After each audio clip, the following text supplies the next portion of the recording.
मैं उसकी मामला फहमी और दूरअंदेशी के बारे में सोचने पर मजबूर हो गया।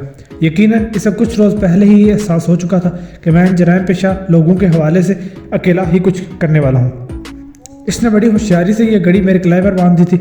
मेरे रहमो गुमान में भी ना था कि ये घड़ी सिर्फ ज़ाहिरी तौर पर शिकस्ता है, अंदर से ये एक छोटे साइज़ का जदीद ट्रांसमीटर है। अब मैं ये सोचने पर मजबूर हो रहा था कि पता नहीं ये इमरान दानिश की घड़ी है भी या नहीं। बाकी की सारी रात मैंने जागते ही गुजारी। मुझे पता नहीं था कि अगर मैं खुद इमरान से रब्ता करना चाहूँ तो कैसे करना है। रात के आखिरी पहर एक बार फिर रिस्ट वॉच बगैर किसी आवाज़ के इर्ताश पैदा करती हुई मालूम हुई। मैंने तारीकी में कंबल के अंदर घुसकर ये कॉल रिसीव की। इमरान ने सबसे पहले तो मुझे ये बताकर तसल्ली दी कि इसकी डिवाइस का बैटरी टाइम 1 हफ्ता से ज़्यादा है। फिर भी इसने मुझे आगाह कर दिया कि जब मैं जादू रामे की हाउसिंग सोसाइटी में काम करने वाली दराज का मुलाजमा जाजबा से मिलने उसके घर गया, तब भी वो मेरी लोकेशन से आगाह था। फिर जब अगले रोज़ मेरी लोकेशन तेज़ी से तब्दील हुई और किडनैप करने वाले मुझे लाहौर से ले जा रहे थे तो वो बुरी तरह चौंक गया। मुझे शक हो गया कि मुझे एबटाबाद ले जाया जा रहा है। इंस्पेक्टर जुबैर के साथ मिलकर इसने मेरा तवील ताकुब किया। पिंडी से आगे निकलने के बाद एक ट्रैफिक ब्लॉक के सबब मुझसे इमरान और जुबैर का फासला बहुत बढ़ गया और सिग्नल कम हो गए। ताहम उन दोनों को यकीन तो हो चुका था कि मुझे एबटाबाद ही ले जाया जा रहा है। वो मेरे पीछे एबटाबाद पहुंचे, लेकिन लाख सार पटकने के बावजूद मेरा खोज न मिला। इसकी वजह भी यही थी कि मैं तहखाने में पहुंच चुका था। बहरहाल उन्होंने हिम्मत ना हारी और मसलसल मेरी तलाश में रहे। बिलाहिर आज रात इनकी मुराद बार आई और इन्हें मेरे सिग्नल मिल गए। अब इमरान और इंस्पेक्टर जुबैर शहर के एक मुजाफाती होटल में मुकीम थे। इनकी पूरी रूदात सुनने के बाद मैंने कहा, ये लोग हमारी तवक्को से ज़्यादा खतरनाक और हवसकार हैं। 2-4 रोज़ में ये ऐसा काम करने जा रहे हैं जिससे बेशुमार लोगों की सेहत और ज़िंदगी दाव पर लग जाएगी। हमें बहुत जल्दी कुछ करना होगा, लेकिन जो भी करना होगा बहुत एहतियात से करना होगा। सबसे पहले काम तो ये करो कि अपनी तारीफ खुद ही कर लो। इसने जल्दी से मेरा फिक्रा मुकम्मल किया। फिर शिकवा की ना आवाज़ में बोला, कभी तो मेरी तारीफ कर दिया करें चाचू जी। जितना पीछा आपका किया इतना अगर अंजलिना जोली का किया होता तो वो मुझ पर रेशमा हफ्ती हो जाती। इमरान, ये तुम लोगों की तवक्को से ज़्यादा सीरियस मामला है। ये मासूम बच्चों की ज़िंदगी का मामला है। तुम्हें पता है कि एक इन्फेक्शन नमूनिया वबा की तरह फैला हुआ है। इसका एक महंगा इंजेक्शन। एक मेरी बात अधूरी रह गई। दरवाजे पर नाक हुई। मैंने राब्ता मुनक़ता कर दिया। दरवाज़ा खोला तो 2 गार्ड दंदनाते अंदर घुस आए। एक राइफल तार मुझसे दूर खड़ा था। इसने बड़ी तेज़ी से बारीक बीनी से कमरे का जायजा लिया, कुछ शाह को उल्ट पलट कर देखा, फिर बाहर निकल गया। गालबन इन्हें किसी तरह का शक हुआ था। मैंने सोचा मुमकिन है कि इस कमरे में कोई डिक्टाफोन किस्म की चीज़ मौजूद हो और नहायत मदम सरगोशियों ने भी किसी किस्म का शक उभा दिया हो। बहरहाल इस वाक़े के बाद मेरी घड़ी पर 3-4 दफ़ा इर्ताश तो हुआ, मगर दोपहर तक मैंने इमरान से रब्ता करने की हिम्मत नहीं की। दोपहर के कुछ देर बाद ही चावला भाई मेरे कमरे की ग्रिलदार खिड़की के सामने नमदार हुआ। एक मुसल्लह गार्ड भी उसके साथ था। मुझे अंदेशा हुआ कि वो कहीं सरगोशियों वाले हवाले से ही बात ना शुरू करते, मगर वो एक और खबर लेकर आया था। मुस्कुराते लहजे में बोला, डिप्टू जी तुम्हारे लिए एक अहम खबर है। एक पहलू से अच्छी है, दूसरे पहलू से बुरी है। कह सकते हो बिग बॉस जिनको तकरीबन 3 हफ्ते बाद यहाँ आना था, इत्तेफाक से आज ही आ रहे हैं। मुमकिन है कि तुम्हें जो 20 से 25 दिन की मोहलत दी गई थी अब वो मुहैया ना हो सके और बॉस की इसी विजिट में तुम्हारी अपील का फैसला भी हो जाए। इस खबर में अच्छा पहलू ये है कि तुम्हें लंबे इंतजार की कुफत से नहीं गुजरना पड़ेगा और जो कुछ भी होना है 1-2 रोज़ के अंदर ही हो जाएगा। इसके नींद से होंठों पर शैतानी मुस्कुराहट खेल रही थी। जैसे कह रहा असल मकसद तो तुम्हारी गर्दन का झुकाना था और वो झुक गई। मरना तो तुम्हारा कन्फर्म है। वापस जाने से पहले वो याविर खान से मुखातिब हुआ, डिप्टू जी को यहाँ से निकालो, हाल कमरे में ले जाओ, ये भी आज का रौनक मेला देख सके। याविर खान ने अदब से सर झुकाया। यावर को देखकर मेरे दिमाग में अंगारे दहकने लगे। अनिला आगा ने बताया था कि लाहौर से यहाँ लाने के बाद जिन लोगों ने मुसलसल इसे जिनसी हरासा किया था, इनमें यावर हाँ पेश था। कमरे से निकालने के बाद मुझे हथकड़ियाँ लगा दी गई और फिर राइफलों के साये में आगे बढ़ाया गया। गार्ड्स की गैर मामूली चौकसी से जाहिर होता था कि वो मेरी फाइटिंग स्पिरिट से आगाह है और जानते हैं कि इनकी ज़रा सी चूक किसी बड़े मसले का पेश हैमा बन सकती है। जिस हाल कमरे में मुझे ले जाएगा वो किसी 5 स्टार होटल का हाल मालूम होता था। वहाँ एक डांसिंग फ्लोर था, बहुत सी कुर्सियाँ और मेज़ें लगी थी। एक तरफ बार भी नजर आ रहा था। हाल के चारों तरफ एक अंदरूनी गैलरी थी जिसके साथ साथ कमरों के दरवाजे नजर आते थे। मुझे सीढ़ियाँ चढ़ाकर ऐसे ही कमरे में मुंतकिल कर दिया गया। मेरी हथकड़ी खोल दी गई। कमरे की कुशादा खिड़की से मैं नीचे हाल का मंजर देख सकता था। तहम इस खिड़की से बाहर निकलने में कोई सवाल ही पैदा नहीं हो सकता था क्योंकि यहाँ मजबूत स्टील की खुशनुमा ग्रिल मौजूद थी। खिड़की के ऐन सामने 2-3 मुसल्लह गार्ड मुसलसल आमदोरफ्त जारी रखे हुए थे।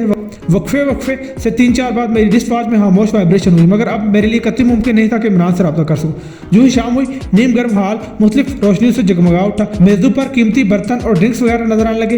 ये कुल 7-8 मेज़ें थी, लेकिन नहायत दीदा ज़ेब और सजी हुई थी। कहीं आसपास से मुरगन पकवान की हल्की हल्की सी खुशबू पिनतनों से टकरा रही थी और यकीनन ये तमाम तैयारियां उसके लिए ही की जा रही थी जिसको चावला ने कभी बॉस और कभी बिग बॉस का नाम दिया था। फिर वो घड़ी आ नहीं पहुंची। वक्फे से 10-15 सूटेड बूटेड अफराद हाल में दाखिल हुए और मुख्तलिफ मेज़ों पर बैठ गए। इनमें ज़्यादातर दरमियानी उम्र के मर्द थे। वह शक्लों से ही जराइम पेशा लगते थे। ताहम सब बहुत खुशगवार मूड में थे। 2-4 के लिए वेटर्स लड़कियों ने जाम भी तैयार कर दिए। तब चावला भाई ने मेज़ों के करीब जाकर कुछ कहा। सब लोग मुअद्दब नजर आने लगे। एक बुलंद दरवाज़ा खुला और बास अपने 2 में तहतों के साथ अंदर दाखिल हुआ। मैं इसे देखकर दंग रह गया। वो कोई और नहीं, जादू रामे ही था। छोटा कद, छोटा जिस्म, नहायत चपटी नाक और आंखें इतनी उभरी हुई कि लगता था कि अभी गिर पड़ेंगी। शक्लें अल्लाह ने बनाई हैं, मगर इसके चेहरे पर जो हबासत थी, इसने इसे करीहुल मंजर कर दिया था। खुश आमदीद रामे भाई, ये अल्फाज चावला ने झुककर अदा किए थे और इन 2 विक्टोरिया स्टाइल की कुर्सियों की तरफ इशारा किया जो डांसिंग फ्लोर पर रखी गई थी। ठीक ना, जादू रामे बड़े ठाठ से चलता हुआ एक कुर्सी पर जा बैठा। वो 3 पीस सूट में था। इसके बारे में मैंने यही सुना था कि वो बद लिबास है और बहुत अबतर हालत में रहता है, लेकिन मैंने इसे 2 मरतबा देखा था, एक आज और एक चंद रोज बेशतर हाउसिंग सोसाइटी के दफ्तर में, जहाँ वो एक कारोबारी के तौर पर मौजूद था। दोनों मरतबा मुझे कोई ऐसा गंद नजर नहीं आया, बल्कि आज तो लगता था कि इसने बदसूरती के बावजूद खुद को काफ़ी चमकाने की कोशिश भी की है। यावर हाँ मेरे कमरे की खिड़की के पास ही मौजूद था। मुझे देखकर शैतानी लहजे में बोला, कैसा लगा तुम्हें हमारा बास? बहुत कामयाब बहरूपिया, लोगों की नज़रों में तौबा ताइब करके कारोबारी बन जाने वाला, हकीकत में इस काले मकरू धंधे का सरगुना, वो जहरीले आहंग में गोया हुआ। और मेरा ख्याल है कि अब तुम्हें अपनी रहम की अपील की अंजाम का भी पता चल गया होगा। जमा हाथ रखो यावर हाँ, यहाँ कोई इस शफाक कातिल से रहम की अपील करने नहीं जा रहा। यकायक हाल में हलचल नजर आई, रोशनियां कुछ और दिलफरेब होगी। 10-12 खुश लिबास लड़कियां अंदर आई, किताब बनाकर खड़ी होगी। तब एक दरवाजा खुला, एक परी चेहरा दिखाई दिया। मेज़ों पर मौजूद सब लोग एक बार फिर मुअद्दब खड़े हो गए। वह दरमियाने कद की हसीनो जमील लड़की थी। इसके जिलमिलाते लिबास ने इसे कुछ और भी होशरबा बना दिया था। इसकी उम्र बमुश्किल 22 साल रही होगी। इसका तवील लिबादा फर्श पर घसीटता हुआ आ रहा था। इसका दायां हाथ एक लड़की ने मुअद्दब तौर पर थाम रखा था। किताब में खड़ी लड़कियां एक एक करके इसके हाथ को बोसा दे रही थी और उस पर गुलपाशी कर रही थी। इस दिलकश लड़की को फ्लोर पर चढ़ाया गया तो जादू रामे भी खड़ा हो गया। लड़की को इसके पहलू में बिठा दिया गया तो वो भी बैठ गया। लड़की का कद इससे 4 इंच ही बड़ा था। वो दोनों बीस्ट एंड ब्यूटी की मिसाल नजर आते थे। जादू रामे ने अपने पान से रंगे होंठों को रुमाल से पूंजा और 27 नजरों से लड़की को देखा। मुझे मालूम था कि वो औरत बहुत मशहूर है। इसके इदारे में अहम पोस्टों पर जॉब करने वाली तमाम लड़कियों को पता होता था कि इन्हें पूरी रजामंदी के साथ एक कराहत से गुजरना पड़ेगा। इसका ये किरदार किसी से ढका छुपा नहीं था। वो बस जिस्मानी कुर्बत का रसिया था। मोहब्बत इसे छूकर भी नहीं गुजरी थी, बल्कि ये कहना चाहिए कि वो दानिस्ता मोहब्बत के करीब भी नहीं जाता था। किसी भी रिश्ते की मोहब्बत ने इसे अपने पास फटकने नहीं दिया। बहन भाई, बीवी बेटा, इसने कोई भी रिश्ता बनने नहीं दिया। किसी दिल जले फकीर ने इसे बद्दुआ दी थी कि एक दिन इसका अपना ही कोई इसके अमाल की जद में आएगा। यकीनन इस फकीर का इशारा इसके जहरीले तरियाक की तरफ था जो गली कूचों में फैलता जा रहा था। उसका इशारा गालिबन इस बात की तरफ था कि बग़ैर किसी भी तौर पर इसके अपने की ज़िंदगी में भी तो घुल सकता था। और ऐसी मिसालें मौजूद हैं। मकाफात इस तरह की जहर हुरानी को भी वजूद दे देती है, लेकिन कुदरत अपनी कहानियों के पेचो हम में कुछ रद्दो बदल भी तो करती है। यहाँ भी कुछ ऐसा ही होने वाला था जिससे हर कोई बेखबर था। 2 अफराद एक बड़ा अटैची केस उठा लाए और इसे जादू रामे के कदमों के पास रख दिया। करीबन 40 साल जादू रामे ने हसीनो जमील दोशीज़ा की तरफ इशारा किया। इसका नाम चांदनी है और तुम सब देख रहे हो, ये चांदनी ही है। औरत को हासिल करना हमारे लिए कभी कोई मसला नहीं रहा, चांदनी को हासिल करना भी नहीं, लेकिन हम इसे किसी दूसरी तरीके से रस्म और रिवाज के मुताबिक हासिल करना चाहते हैं। ये अभी पूरे 18 साल की नहीं, करीबन 1 माह बाकी है। हम इसके लिए इंतजार कर लेंगे। बहरहाल आज चांदनी बाकायदा तौर पर हमसे मंसूब हो रही है। हाल तालियों से गूंज उठा। मट्टी को भी सोना बनाने वाले जादू रामे के लिए जाम से जाम टकरा गए। जादू रामे की बाहर को उबली हुई आंखें कुछ और बदनुमा नजर आने लगी। इसके इशारे पर चावला ने अटैची केस खोला। वो करेंसी नोटों से भरा हुआ था। ये डॉलर्स थे। ये गड्डियों की शक्ल में थे, मगर गड्डियों की बाइंडिंग खोल दी गई थी। जादू रामे झुका और इसने डॉलर निकाल कर दोशीज़ा पर निछावर करने शुरू कर दी। वो खामोशी से खड़ी शर्मीले अंदाज में मुस्कुरा रही थी। चंद ही लम्हों में इसके कदमों में डॉलर्स का ढेर लग गया। जादू रामे ने दोशीज़ा का कोमल हाथ थाम कर इसे डॉलर्स के ढेर से थोड़ा दूर कर लिया। फिर मुलाजमीन की तरफ देखकर बोला, तुम लोग अपना हिस्सा हासिल कर सकते हो। इसके कहने की देर थी कि मुलाजम, मौका पर मौजूद गार्ड्स और दोशीज़ा का इस्तकबाल करने वाली लड़कियां सब के सब नोटों पर टूट पड़े। वो ज़्यादा से ज़्यादा डॉलर्स इकट्ठा करने के लिए जानवरों की तरह एक दूसरे के ऊपर गिर रहे थे, खींचातानी कर रहे थे। एक लड़की का लिबास फटा और वो नीम उरियां हो गई, मगर इसको कुछ होश नहीं था। कुछ लुटेरे और लुटेरियां करेंसी रोड अपने गिरबानों में ठोंस रहे थे। इनमें से एक ऐसा चेहरा भी दिखाई दिया जो लाहौर में इंस्पेक्टर राय की मौत के मौके पर नजर आया था। ये वही था जो डिलीवरी बॉय के रूप में राय तक पहुंचा था। जब ये हंगामा खत्म हुआ तो जादू रामे ने नौशाहेज हसीना का हाथ थामा और फिर इसे कुर्सी पर बिठाया। ऐसे में वो थोड़ा सा डगमगाई। तभी मुझ पर हैरतनाक इंकशाफ हुआ कि वो नाबीना थी। मेरे सीने से एक तवील सांस खारिज हुई। तालियों के शोर में जादू रामे ने लड़की को अंगूठी पहनाई और फिर इसका बोसा लिया। दोनों बैठे हुए थे, फिर भी कोताहे कामत रामे के होंठों पर पहुंचने के लिए लड़की को अपना सर थोड़ा सा झुकाना पड़ा। एक बार फिर मेज़ों से हाहू के मदहोश से नारे उभरे। मेरे अंदाजे के मुताबिक इस जश्न में शरीक ये गैर फरोश वही लोग थे जो मुल्क के मुख्तलिफ पसमानदा इलाकों में जादू रामे और चावला के लिए डिस्ट्रीब्यूटर का किरदार अदा करते थे। मुझे शक हो रहा था कि इनमें से अहम महकमों के 2-3 काली बेड़े भी शामिल हैं। एक जानिब कुर्सी पर मुझे फरमा अंदाम डॉक्टर शारबा भी नजर आ रही थी, जिसे डॉक्टर माजिद की बीवी बताया गया था। इस पर बेवगी के असरात दूर दूर तक नहीं थे। इन मदहोश लोगों में डिलीवरी बॉय को देखने के बाद इंस्पेक्टर राय की मौत का मंजर मेरे सामने घूमने लगा। यह मंजर तस्वर में आया तो बदनसीब राय के आखिरी लम्हात भी निगाहों में आए। इसकी इशारा कर चुकी थी, वो कुछ बोलना चाह रहा था, मुझे कुछ बताना चाह रहा था। वो नफी में सर हिलाते हुए कह रहा था कि चावला नहीं। इसकी इस नफी को मैं और इमरान मुख्तलिफ मानी पहनाते रहे थे, लेकिन अब इसकी अधूरी बात समझ में आ गई थी। मुझे 99% यकीन था कि राय ने वही इंकशाफ करना चाहा जो आज मुझ पर हुआ था। चावला भाई बात नहीं था, असल बात यही जादूनामे था। यावर हाँ हाल की बजाय गैलरी में मौजूद था। खिड़की से मेरी तरफ देखकर जहरीले अंदाज में बोला, तुम्हारी अपील का फैसला आज ही हो जाता, मगर ये खुशी का मौका है। शायद बात इसमें तुम्हारी मनहूसियत को शामिल नहीं करना चाहते।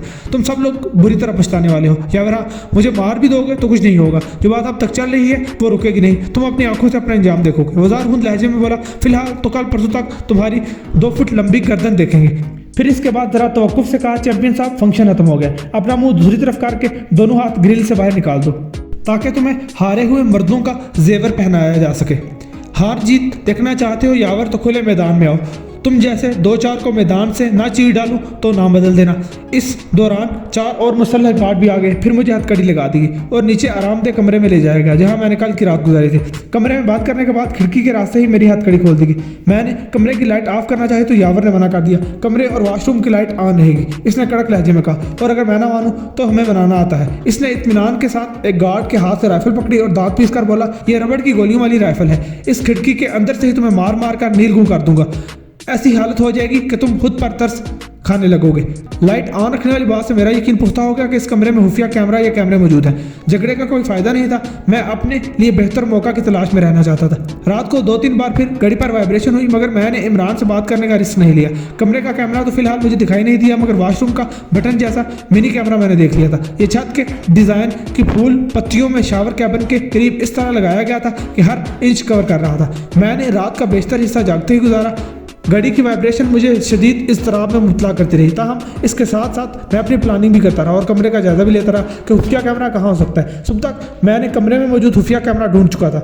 एक अलमारी के हैंडल में था और दूसरा एक डेकोरेशन पीस में। अगले रोज शाम को फिर मुझे उल्टी हथकड़ी लगाई, इस हाल कमरे में पहुंचा दिया जहाँ कल मौज मेला हुआ था।